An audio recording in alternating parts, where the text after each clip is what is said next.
నేను రాజకీయాలకు చాలా దూరంగా ఉన్నా. అయినా కొందరు నాపై అకారణంగా విమర్శలు చేస్తున్నారు. ఆ విమర్శలకు నేను చేసిన మంచి పనులే జవాబు అంటూ మెగాస్టార్ చిరంజీవి పేర్కొన్నారు.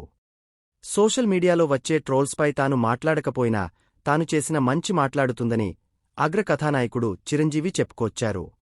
ఫీనిక్స్ ఫౌండేషన్ భాగస్వామ్యంతో ఏర్పాటు చేసిన బ్లడ్ డొనేషన్ డ్రైవ్కు మెగాస్టార్ చిరంజీవి, తేజ సజ్జా ముఖ్య అతిథులుగా హాజరయ్యారు. ఈ సందర్భంగా చిరంజీవి పలు కీలక వ్యాఖ్యలు చేశారు. తాను రాజకీయాలకు దూరంగా ఉంటున్నప్పటికీ కొందరు తనపై ఆకారణంగా నోరు పారేసుకుంటున్నారని అన్నారు. ఇటీవల ఓ నాయకుడు తనపై విమర్శలు చేస్తే ఆ ప్రాంతానికే చెందిన మహిళ ఎదురు తిరిగిందన్నారు. ఆ వీడియో చూసి సదరు మహిళ గురించి వాకబు చేస్తే చిరంజీవి బ్లడ్ బ్యాంక్ ద్వారా ఆవిడ బిడ్డ ప్రాణం నిలబడిందని తెలిసిందన్నారు.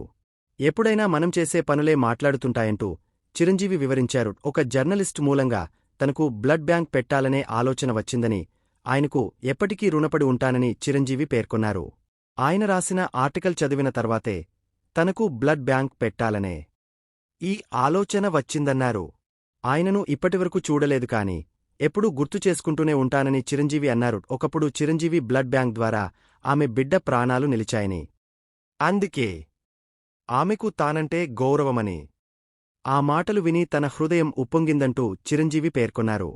అందుకే తాను ఎప్పుడూ సోషల్ మీడియాలో వచ్చే ట్రోల్స్ అలాగే దేనికి స్పందించనంటూ పేర్కొంటున్నారు. ఈ సందర్భంగా చిరంజీవి బ్లడ్ డొనేట్ చేసిన వారందరినీ అభినందించారు. కాగా గతంలో ప్రజారాజ్యం పార్టీని స్థాపించిన మెగాస్టార్ చిరంజీవి ఆ తర్వాత పార్టీని కాంగ్రెస్లో విలీనం చేశారు. అనంతరం రాజ్యసభ సభ్యుడిగా, కేంద్ర మంత్రిగా పనిచేశారు. ఆ తర్వాత చాలా ఏళ్లనుంచి రాజకీయాలకు దూరంగా ఉన్న విషయం తెలిసిందే.